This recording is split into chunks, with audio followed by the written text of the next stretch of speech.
This is a story about a world obsessed with stuff. It's a story about a system in crisis. We're trashing the planet, we're trashing each other, and we're not even having fun. The good thing is that when we start to understand the system, we start to see lots of places to step in and turn these problems into solutions.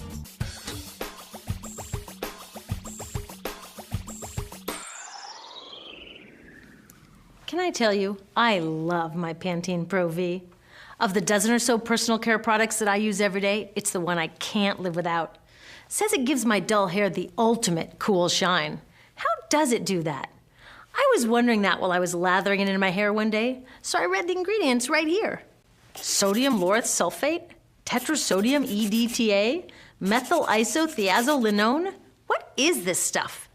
I took this list to some scientists who know how to read it. Turns out my Pantene contains a chemical linked to cancer. And lots of other products in my bathroom, from sunscreen to lipstick and even baby shampoo, also contain chemicals linked to cancer or other problems like learning disabilities, asthma, and even damaged sperm. Like most parents, I try to keep my family safe. But now I find out my bathroom is a minefield of toxins? What are we supposed to do? To find out the answers, we have to go back to one of the key features of our materials economy: toxics in, toxics out.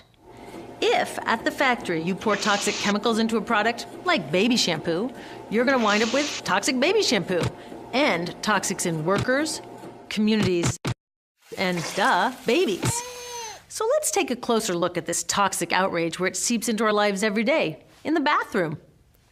The average woman in the U.S. uses about 12 personal care products daily. The average man about 6. Each product containing a dozen or more chemicals.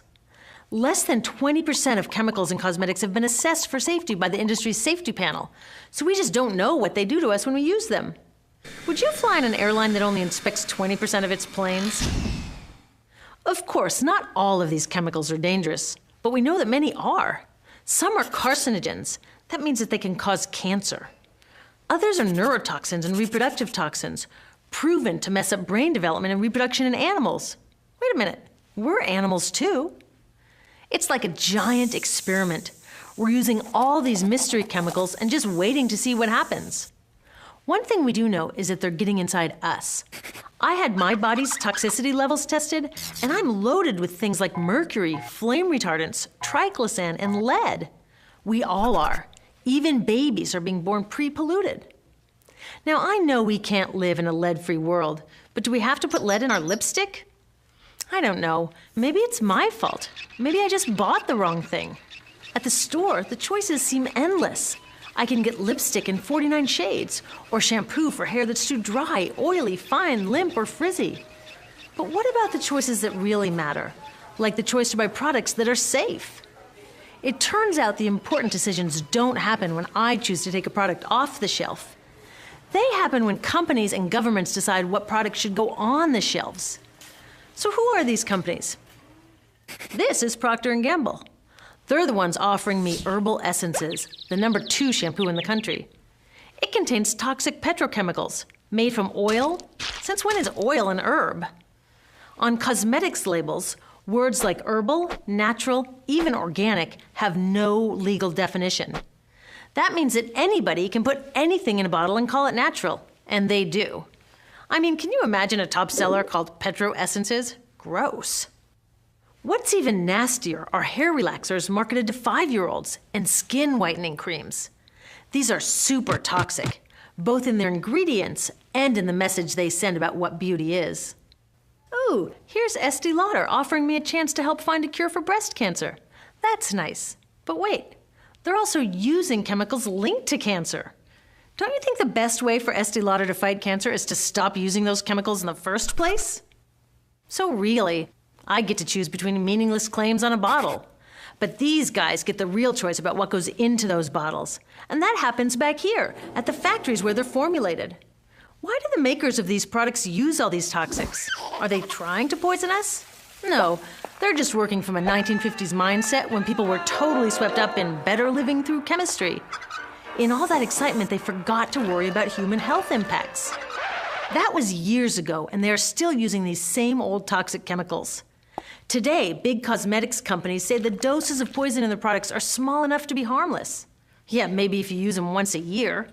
I guess they never get out and see that their products are being used and combined with other products every day. A little toxic dose under your arms, a little more on your hair, on your lips. And workers in nail and hair salons get dosed all day long. So the industry is used to doing things this way, and they can. Because even now that scientists have linked the chemicals they're using to all sorts of problems, there are no laws to get rid of them. You're thinking, really? Come on, nobody's making sure that the stuff we smear all over our bodies is safe? Nope. The FDA doesn't even assess the safety of personal care products or their ingredients. Since 1938, they've banned just 8 out of over 12,000 ingredients used in cosmetics. They don't even require that all of the ingredients be listed on the label. Now, this is an example where we can all agree a little more government action would be helpful. This lack of regulation leaves a huge hole that the cosmetics industry is all too happy to fill.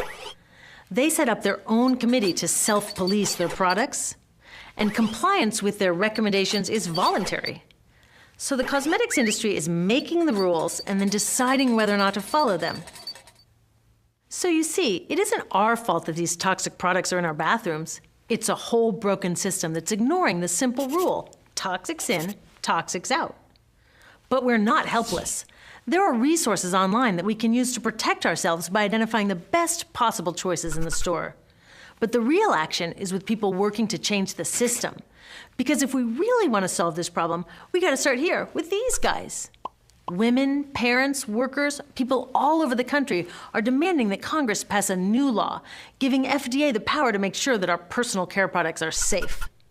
We need common sense laws based on the precautionary principle.